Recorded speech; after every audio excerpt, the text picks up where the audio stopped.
Okay, so can you see my screen, online students?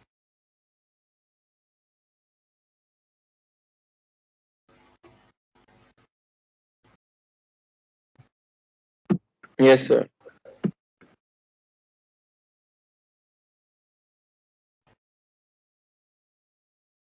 Okay. So अब हमने जो है ना वो कैलकुलेट करना है इसकी क्रॉस थ्री मैट्रिक्स। तो इसकी प्रॉपर्टीज हैं, बट कैलकुलेशन वैसे ही होती है जैसे आप बाकी मैट्रिक्स को करते हैं। कितने अननोन है? 8 अननोन है।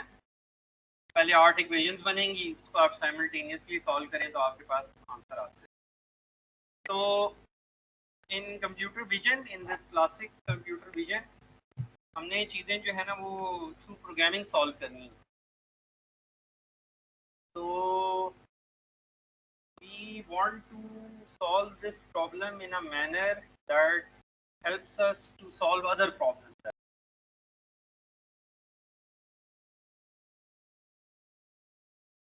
Use that method to calculate these 8 values. So you will see later in the course that we will reuse that method. तो पहली चीज जो आपने मुझे बतानी है वो ये बतानी है कि आपने आइगन वैल्यू डिकम्पोजिशन पढ़ी हुई है। आइगन वैल्यूज और आइगन वेक्टर्स का पता है आपको क्या? बस यही होते हैं ना आइगन, सुना मैंने नाम। कैसे निकलते थे? कोई तरीका होता था, एक मैट्रिक्स होती थी, उसकी कोई आइगन वैल्यूज होती थी, कुछ आइगन वेक्टर होते थे। ठीक है। तो बेसिकली जो आप लोगों ने किया था ना प्रोसेस, वो ये किया था कि आपके पास एक मैट्रिक्स होती थी एम। उस मैट्रिक्स में से आप आइगन वैल्यूज कैलकुलेट करते थे जो कि स्केलर होती थी, और आइगन वेक्टर्स कैलकुलेट करते थे। हर आइगन वैल्यू के करस्पॉन्डिंग आपके पास कोई आइगन वेक्टर होता था। तो आइगन वैल्यू, ये तो सिंगुलर वैल्यू डिकम्पोजिशन है ना, ये भी उसी तरह की चीज है। उधर भी आप एक मैट्रिक्स को ना एक्चुअली 3 मैट्रिसेस में फैक्टराइज कर रहे होते थे, फैक्टराइज करते हैं। तो ये जो पहली मैट्रिक्स होती है ना U, इसमें आइगन वेक्टर टाइप चीज होती है। इसकी जो कॉलम्स होते हैं ना वो क्या होते हैं? आइगन वेक्टर होते हैं। ये जो सिग्मा या समेशन का साइन है ना, ये जो मैट्रिक्स होती है इसमें आइगन वैल्यूज होती है डायगोनल पे होती है, नॉन डायगोनल वैल्यूज इसकी 0 होती है। तो वो जो आपने आइगन वेक्टर्स और आइगन वैल्यूज कैलकुलेट किए ना, उससे आप ये मैट्रिक्सें बना सकते हैं। तो ये जो आइगन वैल्यूज होती हैं ये सारी, ये जो मैट्रिक्स समेशन मैट्रिक्स है ना, is there anyone fiddling with the window?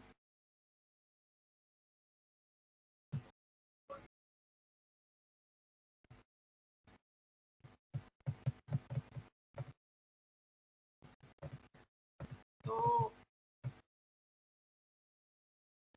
आपकी आइगन वैल्यूज, ये जो सिग्मा मैट्रिक्स है ना, सारी आइगन वैल्यूज डायगोनल पे होंगी और डायगोनल वैल्यूज 0 होंगी। और फिर ये जो मैट्रिक्स V है ना, इसमें भी आइगन वेक्टर जैसी कोई चीज होती है। ठीक है। जो आइगन वैल्यू डिकम्पोजिशन होती है ना, उसमें बेसिकली होता है U sigma U transpose. U में आ गए आपके आइगन वेक्टर्स, सिग्मा में आ गई आइगन वैल्यू। आपने यहाँ पे रखा, इन तीनों को मल्टीप्लाई करें ना तो उससे ओरिजिनल मैट्रिक्स बन जाती है आपके पास। ये काम आपने किया हुआ है। यहाँ पे भी ये जो मैट्रिक्स है ना, एक मैट्रिक्स को हमने 3 में फैक्टराइज कर दिया using singular value decomposition. It is something related. कुछ मैट्रिसेस होती हैं जिनकी आइगन वैल्यू डिकम्पोजिशन नहीं हो सकती, उनकी हम सिंगुलर वैल्यू डिकम्पोजिशन करें। तो that is it, nothing fancy. एक मैट्रिक्स को 3 में फैक्टराइज कर लिया, जब मल्टीप्लाई करेंगे तो ओरिजिनल मैट्रिक्स वापस आ जाएगी, जो भी मेथड लिखा हुआ है बुक में।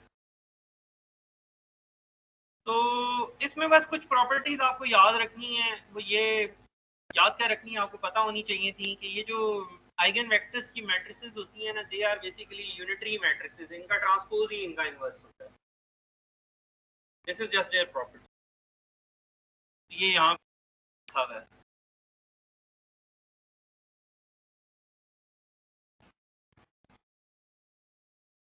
अच्छा, तो ये यहाँ पे बना हुआ है ना, देखें ये यू में कॉलम्स हैं, ये जो ग्रीन रंग के आपको नजर आ रही हैं, दीज आर आइगन वेक्टर्स। ये डायगोनल पे कुछ वैल्यूज हैं, दीज आर आइगन वैल्यूज, और डायगोनल वैल्यूज आर जीरोस। और फिर वी ट्रांसपोज है ना, तो ये अभी वी ट्रांसपोज यहाँ बना हुआ है, स्टार बना हुआ है, जिस वजह से इसकी रोज कलर की, इनको मल्टीप्लाई करेंगे ना तो आपके पास मैट्रिक्स एम आ जाएगी। तो आप ये करके देख सकते हैं। ये एक एग्जांपल यहाँ पे थी बुक में, ये बनी हुई थी एक बड़ी सी मैट्रिक्स, इसको उन्होंने 3 में फैक्टराइज किया, ये रिजल्ट आ गया। अब इन 3 को मल्टीप्लाई करेंगे ना तो आपके पास ये मैट्रिक्स एम वापस आ जाए। आप ट्राई करके देख सकते हैं। और फिर u को u ट्रांसपोज से मल्टीप्लाई करें और v को v ट्रांसपोज से मल्टीप्लाई करें ना तो आइडेंटिटी हो। तो why do we need it? ये एक मैट्रिक्स है, ये मैट्रिक्स ए है। तो सॉफ्टवेयर में ना they already give you the factorization, you don't have to do it by hand, you just need to know कि आपने यूज कैसे करना। MATLAB में spd कमांड है, तो maybe in Python there is something similar. Hopefully next week we'll be doing some sort of programming in the class to bring your computers, और जो online वाले हैं तो वैसे computer. We will practice some things and then you will have your assignment. और you know that assignment जो है ना, इसकी submission it is Viva based. Submission alone has no value. Instead of copying, trying to learn, because I will ask you to change the code. If you haven't done it yourself, you will feel embarrassed at that moment.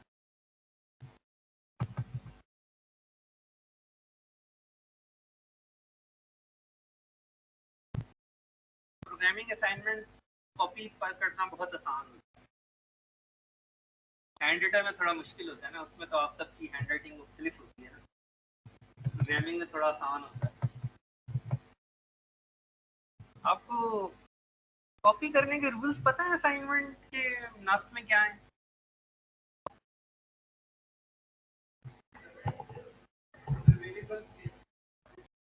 नहीं वो ठीक है, अगर कोई पकड़ ले आपको copy करते हुए, प्लेजराइज करते हुए, तो इसके आपको पता है रूल्स क्या है?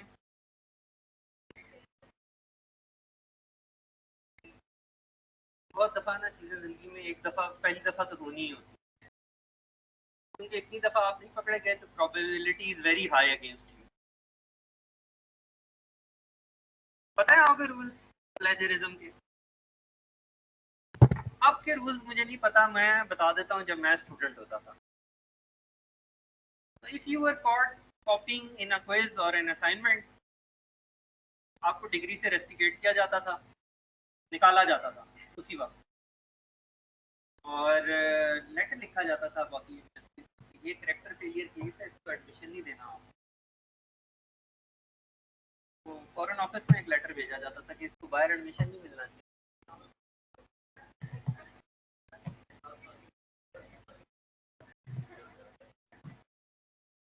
But it was good.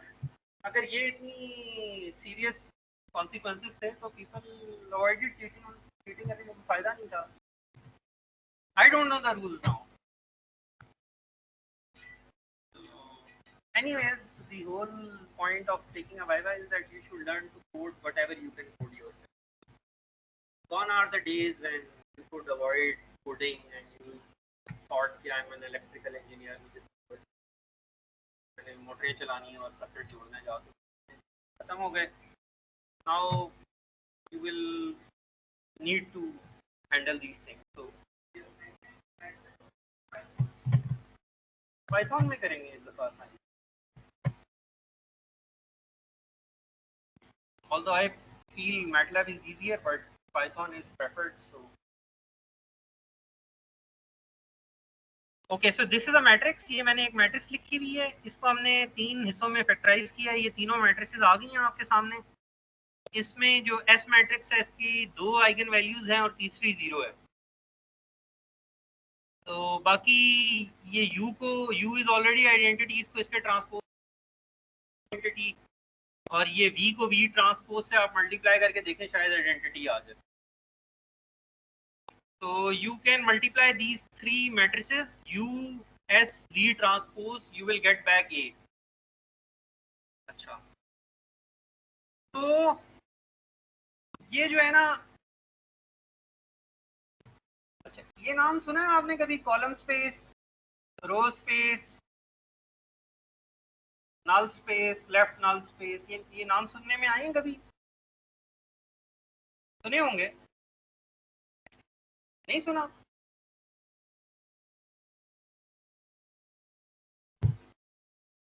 Linear algebra ना इन चार चीजों का ही नाम है। इसके अलावा जो आपने पढ़ा है ना, I don't know what is that. चार चीजें ही होती हैं मैट्रिक्स के। Anyways, every matrix has a physical meaning, और वो फिजिकल मीनिंग पता करने के लिए ना इन चार चीजों का पता होना है।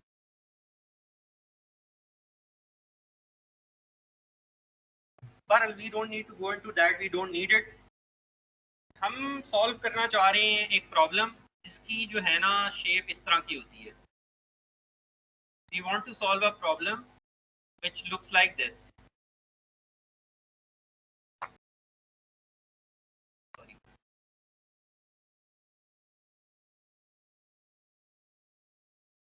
आई want to solve a problem, ये प्रॉब्लम अभी हम सॉल्व करेंगे।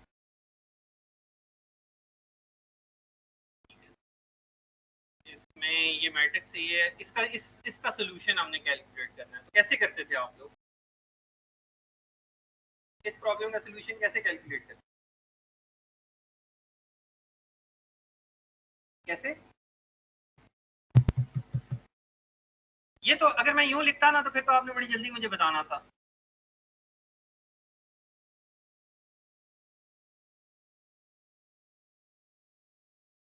ये कैसे solve?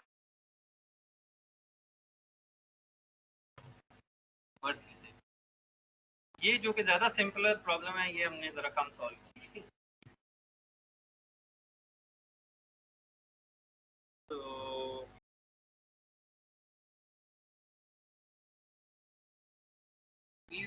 This is very helpful. हम आज के बाद इस कोर्स में जितने भी साइमल्टेनियस ये जो इक्वेशंस हमने सॉल्व करनी है ना, हम पहले उनको इस ax equals to 0 की फॉर्म में कन्वर्ट करेंगे, and then there is a simple trick to get the answer.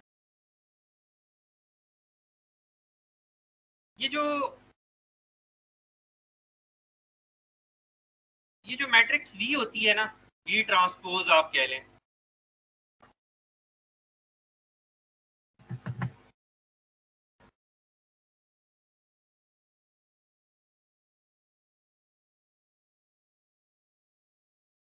जो आइगन वैल्यू 0 होगी ना, जो आइगन वैल्यू 0 होगी उसके करस्पॉन्डिंग जो V में वेक्टर है, रो वेक्टर होगा, V ट्रांसपोज है ना, ये आपका आंसर है।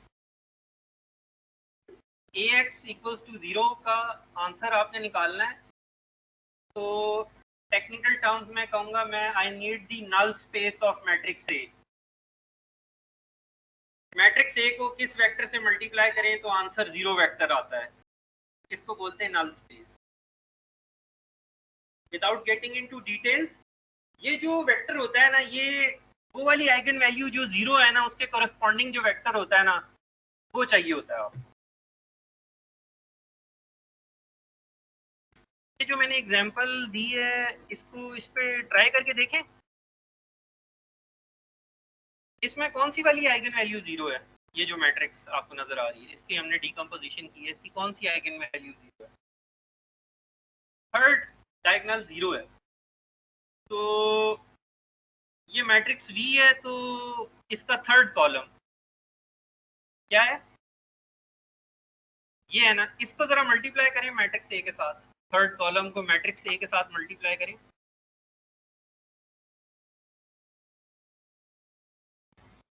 ये मैट्रिक्स ए नजर आ रही है आपको? नहीं नजर आ रही?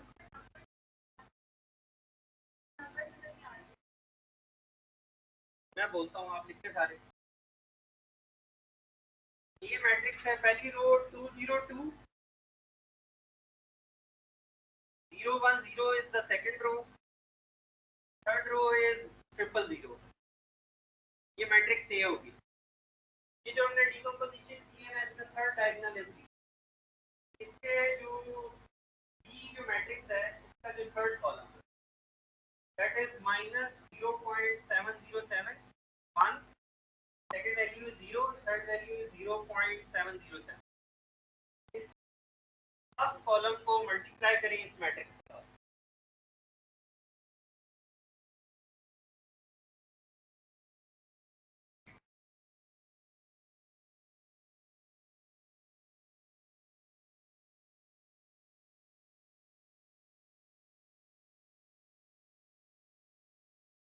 कर लिया सबने?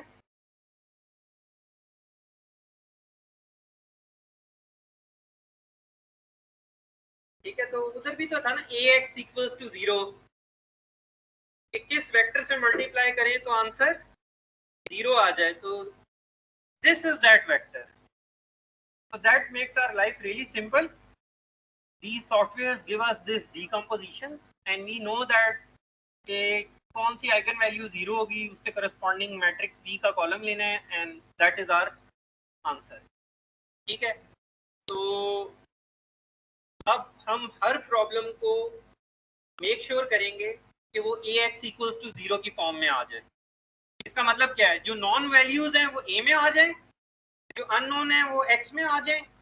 फिर मैट्रिक्स ए की हम ये डिकम्पोजिशन करेंगे यूजिंग सम सॉफ्टवेयर और वो जो भी आइगन वैल्यू 0 होगी उसके करस्पॉन्डिंग वो वैल्यू वेक्टर लेके दैट इज आवर सॉल्यूशन। तो our life will be very simple. फिर सॉल्यूशन एग्जिस्ट नहीं करता। If there is no eigenvalue which is 0, then this means that solution does not exist। ये आपने कई दफा किया है। आप मैट्रिक्स को इन्वर्ट करने जाते थे, डिटर्मिनेंट अगर 0 आ जाता था तो सॉल्यूशन वाज नहीं एग्जिस्ट करता। ये तो आप बहुत दफा कर चुके हैं।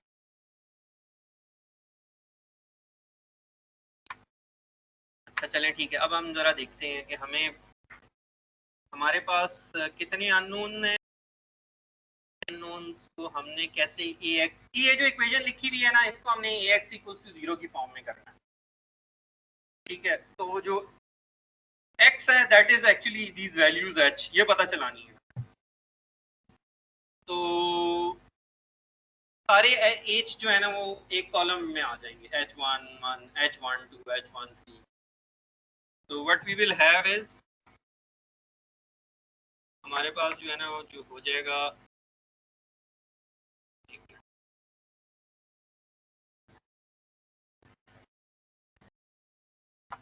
हमारे पास जो मैट्रिक्स है ना ये हमारी है जी मैट्रिक्स,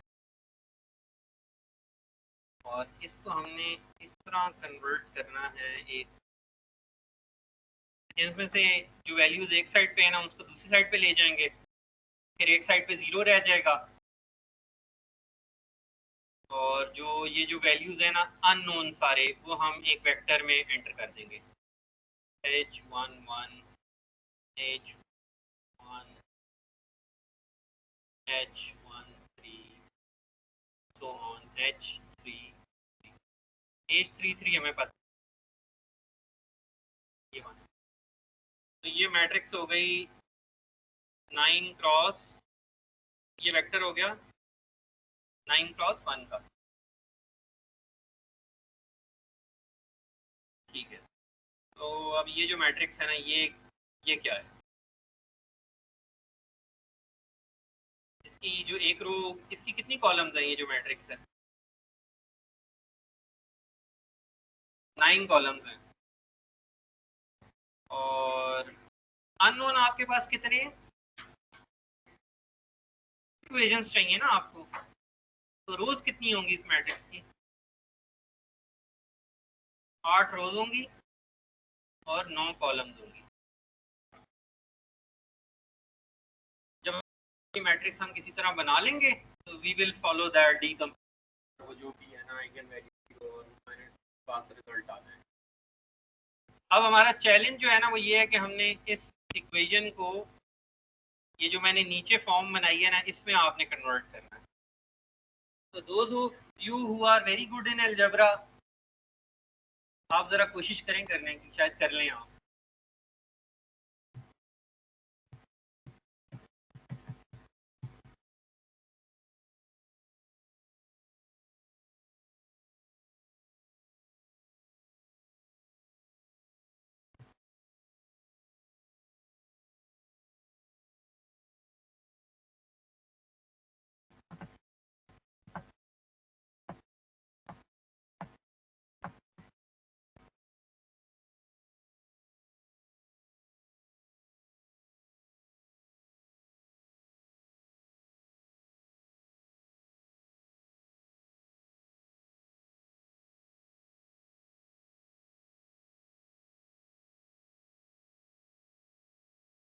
अभी हम ये करते हैं, ये जो ऊपर x dash is equals to H X, इसमें कितनी इक्वेशन नजर आ रही हैं आपको?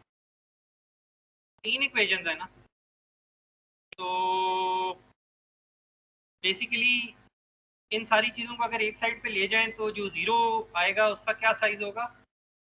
3 डायमेंशनल है, 3 इक्वेशंस हैं, इस साइड पे 3 जीरो हैं, ठीक है।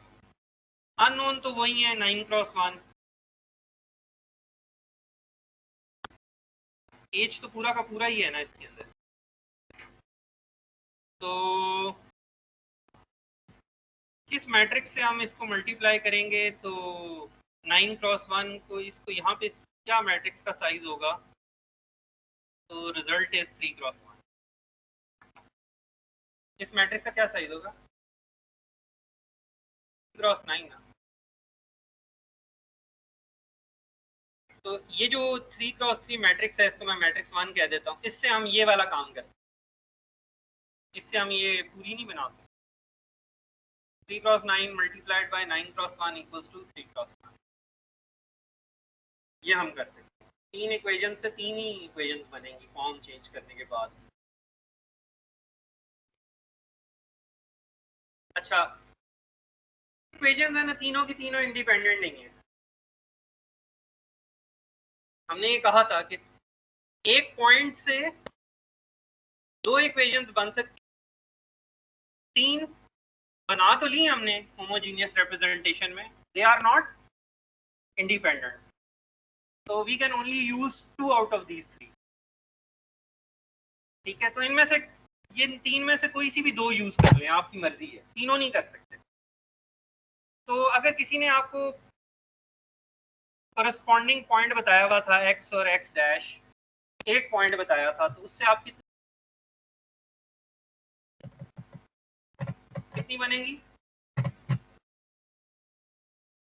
2 बनेंगी।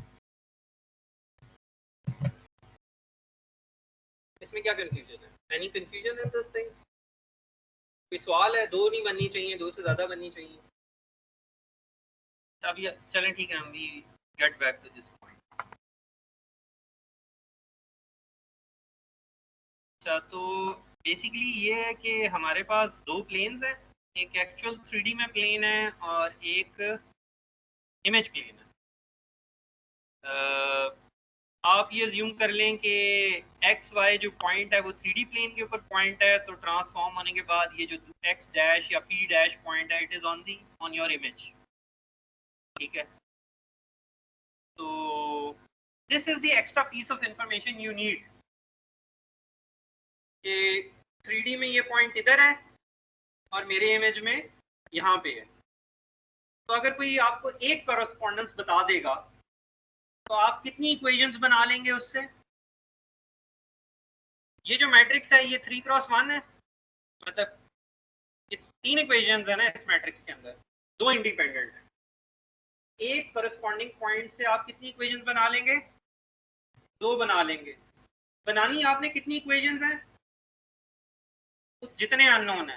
अननोन कितने हैं? 8 अननोन है।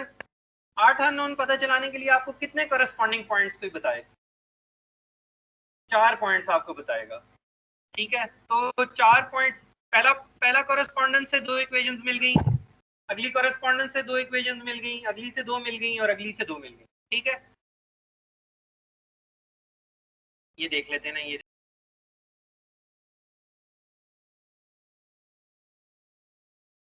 इसमें बेसिकली दो इमेजेस को हम स्टिच करने लगे। ये तस्वीर आपको मैंने दिखाई थी शायद पैनोरामा वाली। अच्छा बाहर ये रेड पॉइंट में मैं क्लिक करूंगा तो मेरे पास क्या आएगा, रो आ जाएगी, कॉलम आ जाएगा, एक नंबर आ जाएगा। फिर मैं बताऊंगा कि अच्छा ये ए इस प्लेन में, ये यहाँ पे है, तो दूसरे प्लेन में किधर है, दूसरे प्लेन में भी वो कहीं ना कहीं होगा। मैं क्लिक करूंगा तो मेरे पास एक और रो और कॉलम आ जाएगा। अच्छा ये एक्स और Y, what does X represent, X क्या रिप्रेजेंट करता है,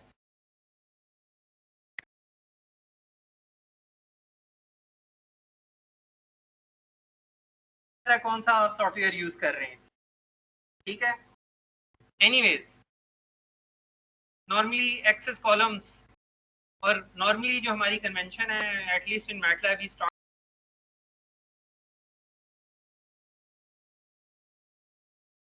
करेंगे, मेरे पास कुछ पॉइंट्स आ जाएंगे, फिर मैंने एग्जैक्टली वही पॉइंट्स दूसरे में बताने होंगे, मेरे पास कुछ पॉइंट्स आ जाएंगे। अब मेरे पास कोरेस्पॉन्डिंग पॉइंट्स आ गए, तो एक कोरेस्पॉन्डिंग जो पेयर है उससे मैं 3 इक्वेशंस बनाऊंगा, एक ड्रॉप कर दूंगा, बच जाएंगी मेरे पास 2 इक्वेशंस। अननोन मेरे पास कितनी है, 8, तो मैंने 8 इक्वेशंस तो बनानी है, तो मुझे कितनी कोरेस्पॉन्डेंसेस चाहिए, मिनिमम 4 तो चाहिए।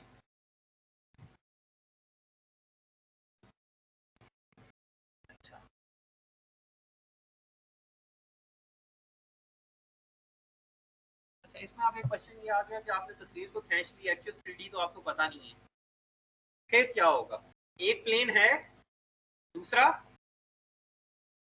नहीं है आपके पास, तो उसमें you would need some sort of information कि कोई बताए आपको कि जी ये जो 4 पॉइंट्स है ना, they make a square of this size in the actual world, ये you need this extra information. मसलन ये इमेज है ना, आप ये जरा देखें, मैं इधर बनाने की कोशिश करता हूँ, ये इमेज है, यहाँ पे ना आपको ग्राउंड पे कुछ टाइल्स नजर आ रहे हैं, तो ये आपको बता देता है कि ये जो है ना, ये जो स्क्वायर है ये वाला, this is equal to a square in actual world जिसकी विड्थ जो है वो है 1 मीटर। तो लेट्स से एक मिनट,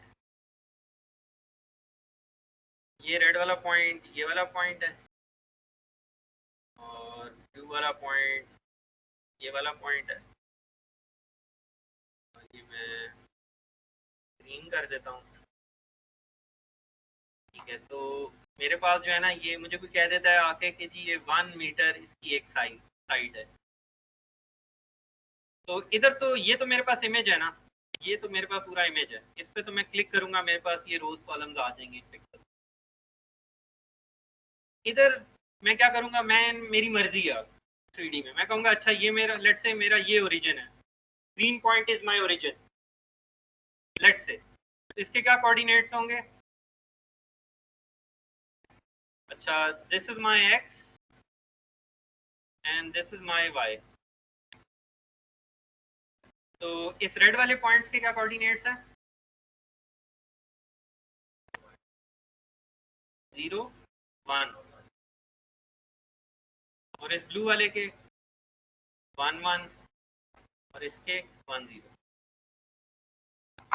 इस तरह मैंने ना इन पॉइंट्स के करस्पॉन्डिंग जो पॉइंट्स हैं ना वो पता चला लिया। I don't need the entire plane, I just need 4 pieces of information. तो जरूरी नहीं है कि वो एक ही जगह पे, मतलब अगर तो मेरे पास 2 इमेजेस हैं फिर तो मेरे लिए बहुत आसान है, फिर मैं ये कर सकता हूँ जो पैनोरामा में हम करते हैं कि 2 तस्वीरें खींच ली, इस इमेज में यहाँ पे है, दूसरे इमेज में यहाँ पे है, इसमें यहाँ पे है, दूसरे में यहाँ पे है, फाइन। अगर मेरे पास सिर्फ इमेज है और दूसरी तस्वीर नहीं है, और I want to make that, जो मैंने आपको टेक्स्ट की एग्जांपल्स दिखाई थी जिसमें हम इमेज सीधा कर देते थे, उसमें हम ये एक्स्ट्रा पीस ऑफ इंफॉर्मेशन आकर बता देता है कि ये जो पॉइंट्स है ना ये एक्चुअल में ये है 4 पॉइंट्स, तो फिर हम ये वाला काम कर लेते हैं, ठीक है। तो दोनों तरीकों से होता है, दूसरा इमेज है फिर तो बहुत आसान है, उधर भी पिक्सल्स होंगे, और अगर नहीं है तो then I need extra piece of information, four element. Fine, any question so far? कोई क्वेश्चन? अच्छा, हमने अभी क्या किया था? हमने ये देखा है कि अगर एक करस्पॉन्डिंग पॉइंट दिया हो ना x और x डैश, तो we can make two equations, और उन टू इक्वेशंस को हम लिख सकते हैं as a 2x9 matrix multiplied by 9x1 matrix. इसका क्या रिजल्ट होगा? Equals to cross 1। ये एग्जैक्टली यही चीज है, ये जो इक्वेशन 1 लिखी हुई है हमने, ठीक है। तो बस हमने ये इक्वेशन 1 को ना पहले इस फॉर्म में कन्वर्ट कर देना है, तो दैट इज इट। उसके बाद वो डिकम्पोजिशन होगी और हमारे पास जवाब आ जाएगा। तो ये इसका जवाब आप दे चुके हैं। क्या इसका जवाब है?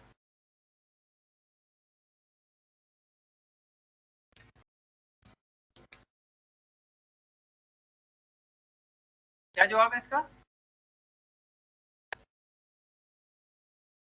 चलें, ये अब जो है ना हम वो आ गए, वो जो हमारी इक्वेशन थी ना उसको हम इस फॉर्म में कन्वर्ट करेंगे। बस we need to use some mathematical tricks. इसका फॉर्म में कन्वर्ट हो जाएगी, डिकम्पोजिशन आएगा, हमारे पास जवाब आ जाएगा, ये जो 3x3 मैट्रिक्स। तो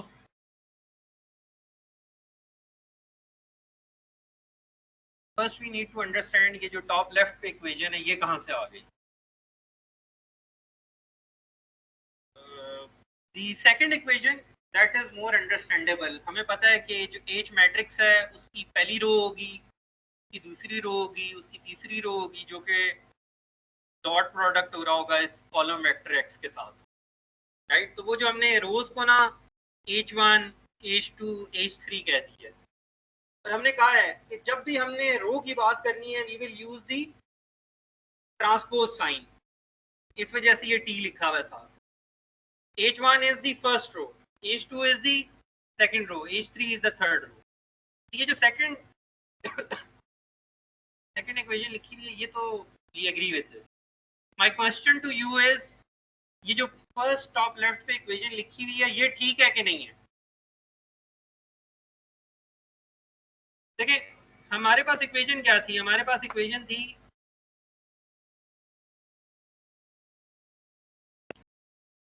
x डैश,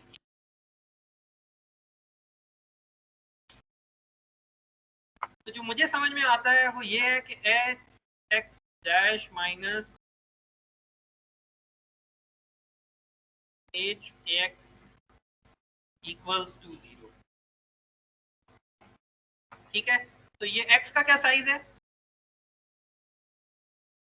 x का, ये x डैश का क्या साइज है?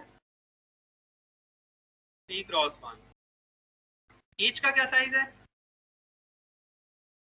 3x3। और x का क्या है? 3x1। और इस 0 का क्या साइज है? जो है ये 3 0 है ना, 3 इक्वेशन है ये 3x1। तो वी एग्री कि I can write this equation, this transformation equation as this difference. अभी तक तो यही किया था ना। तो वो जो इक्वेशन आपको स्लाइड में लिखी हुई नजर आ रही है, why would that equation be true? Minus is equals to cross product.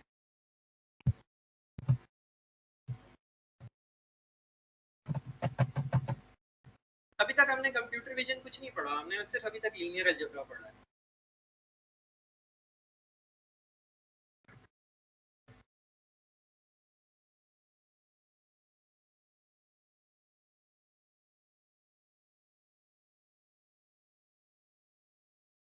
ये ट्राई ट्राई टू थिंक कि क्या क्यों ये इक्वेशन ठीक होगी।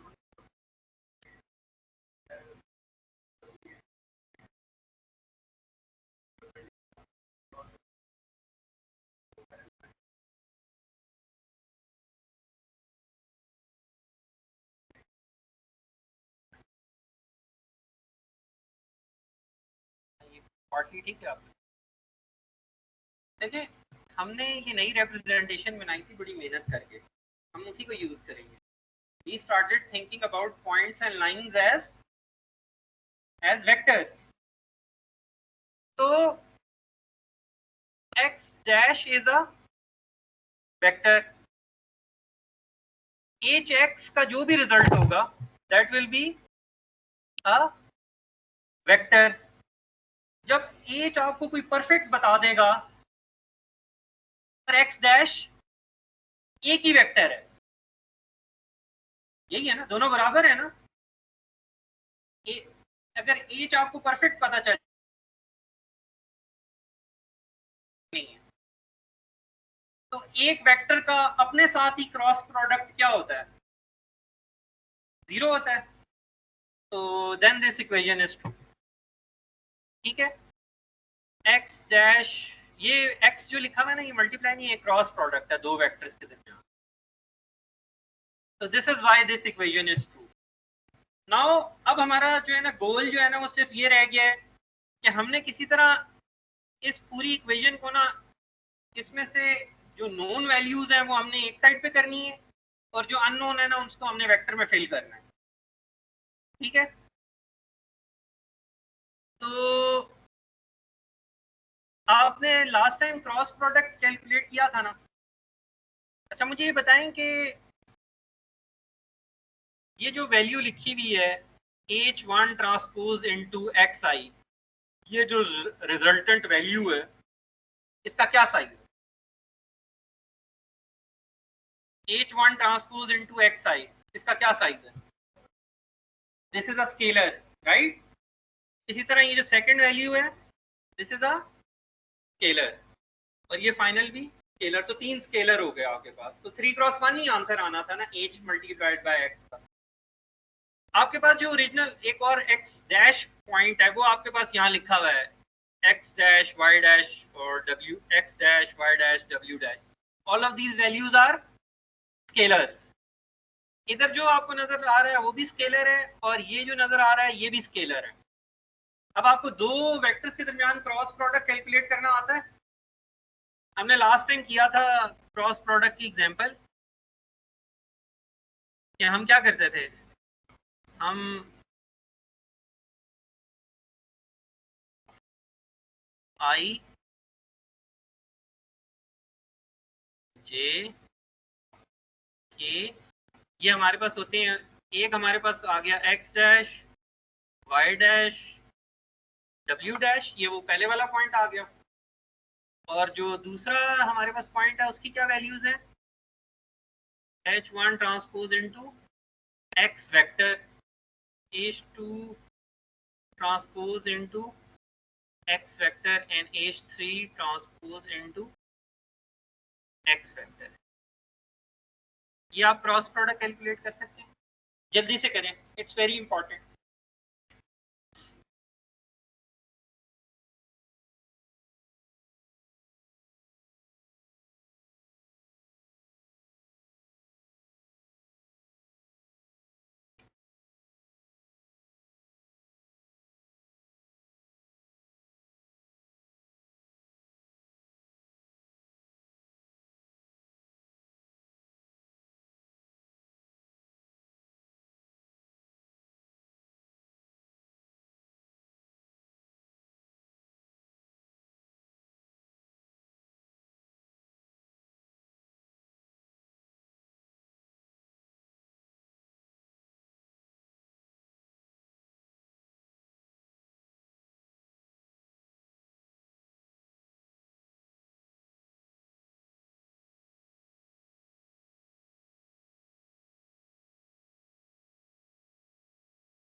कर लीजिए सबने कैलकुलेट. ये जब आप कैलकुलेट करेंगे ना तो आपके पास ये जवाब आना चाहिए जो यहाँ नीचे लिखा हुआ है.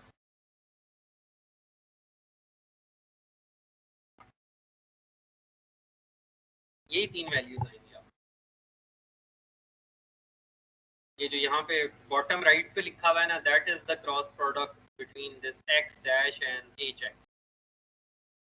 यही आ गया.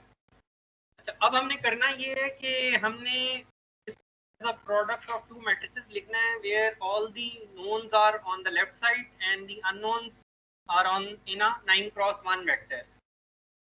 तो दूसरे लफ्जों में जो हमने काम करना है ना वो ये करना है कि ये जो आपने मैट्रिक्स अभी लिखी हुई है ना, ये जो अभी आपके पास रिजल्ट आया है इसका क्या साइज है? 3x1 है ना। तो इसमें से सारे H जो है ना वो मैं यहाँ लिख देता हूँ, H2 H का क्या साइज है? ये जो H1 है जो छोटा लिखा हुआ है मैंने, इसका क्या साइज है? ये जो H लिखा हुआ है इसका क्या साइज है?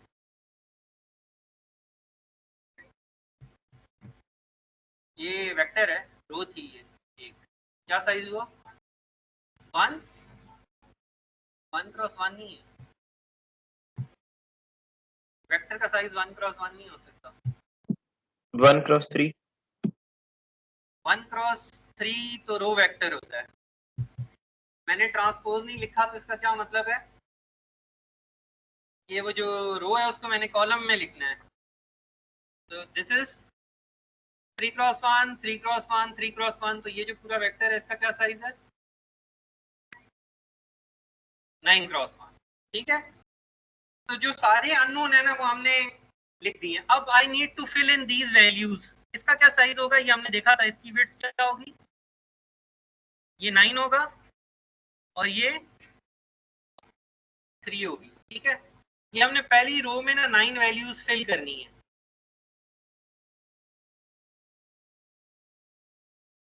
डू इट, मैं आपको दोबारा दिखाता हूँ। ये 9 वैल्यूज ही होंगी ना इधर।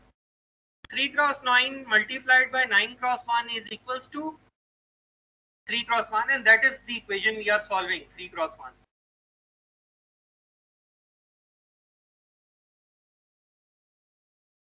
नहीं है, में पहली वाली इक्वेशन में there is no value, no term having h1, तो उसको बहुत आसान है मेरे लिए, हम यहाँ पे ना 3 जीरोस एंटर कर देते हैं। तो पहली 3 वैल्यूज हमने फिल कर ली। ठीक है, फिर अब हमने जो बाकी 3 वैल्यूज फिल करनी है या जो भी वैल्यूज फिल करनी है वो h2 वाली टर्म की होंगी और फिर H3 वाली टर्म की वैल्यूज होंगी। तो इस तरह ये पहली रो बन जाएगी हमारे पास। इसी तरह फिर हम we will go to the, आप यहाँ पे जाके देखेंगे सेकंड रो में H2 नहीं है, वहां पे 3 जीरो आ जाएंगे H2 से जिन्होंने मल्टीप्लाई होना है और बाकी वैल्यूज हम फिल कर देंगे। इसी तरह जो थर्ड इक्वेशन बनेगी उसमें H3 नहीं है, we can fill that 3x9 matrix. 3x9 में से 9 वैल्यूज जीरो हैं, हमें पता चल गया है। अब बाकी फिल करनी है आपने। तो अब जरा मुझे बताएं कि जो आपने मुझे चीज बतानी है ना वो ये बतानी है कि अब नेक्स्ट 3 वैल्यूज मैंने क्या फिल करनी है। ये करस्पॉन्डिंग टू H2, ये जो H2 के करस्पॉन्डिंग वैल्यूज हैं ये मैं कैसे लिखूं यहाँ पे?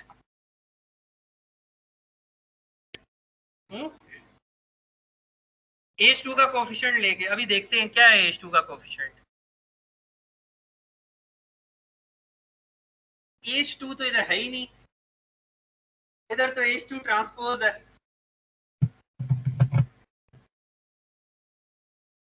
अगर H2 को कॉलम नहीं बनाते तो उस वेक्टर में नहीं लिख सकते, कॉलम बना दिया तो यहाँ तो ट्रांसपोज है।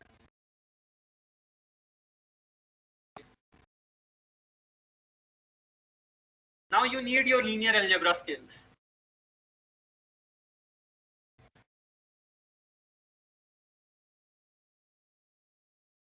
क्या करेंगे? अगर हम इस वाली ये H3 को तो फिलहाल भूल जाए ना आप, इसको भूल जाए अभी फिलहाल H3 वाली। अभी are interested in minus WI dash H2 transpose XI।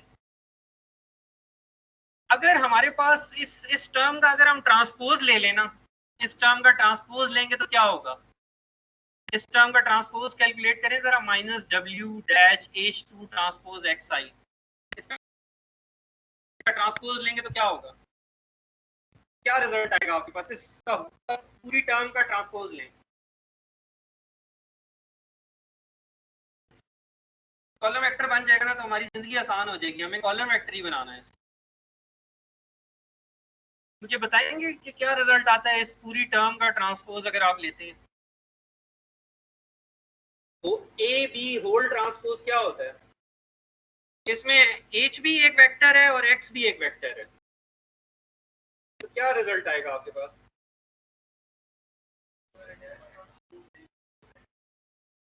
अच्छा, मुझे जो आप कोई बता रहे हैं क्लास में, वो है क्या है, क्या जवाब है? W I dash transpose into H2, नहीं H2 नहीं, ऑर्डर नहीं चेंज होता। A B whole transpose is B transpose A transpose. पहले क्या आएगा? X transpose into H2।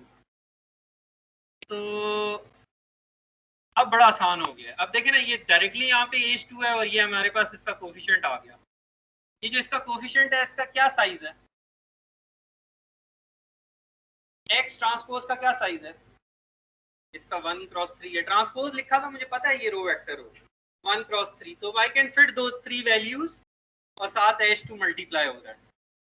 लेकिन मेरी मर्जी नहीं है कि मैं किसी भी टर्म का ट्रांसपोज लेता फिरूं। ये कभी देखा है आपने मैट्रिसेस में होते हुए? कि आप या तो Ax इक्वल्स टू 0 पूरी की पूरी इक्वेशन का ट्रांसपोज लेना, उस इक्वेशन में एक टर्म का तो आप ट्रांसपोज नहीं ले सकते।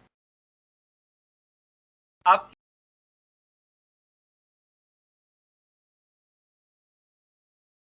करना है तो मैं X transpose A transpose equals to 0 transpose, तो I can not pick and choose कि इस टर्म पे तो ट्रांसपोज होगा और इस पे नहीं होगा। Do you agree with this और नॉट? अच्छा, कर अगर चोरी छुपके का टीचर हमें नहीं देख रहा तो हम ये कर लेते हैं, तो हम लिख लेंगे इक्वेशन को उस फॉर्म में जिसमें हम चाहते हैं। लिख सकते हैं आप, लेकिन ये क्या गारंटी है कि ठीक है। तो we conclude our class on this topic. आप जाएं जरा सोच कर आए कि क्यों ये कर सकते हैं या नहीं कर सकते, तो फिर क्या करें इसकी बजाय। तो I will upload the slides. आपको स्लाइड्स मिल गई थी पिछले लेक्चर्स की LMS पे? All of you are, do you have access to those slides? Any question?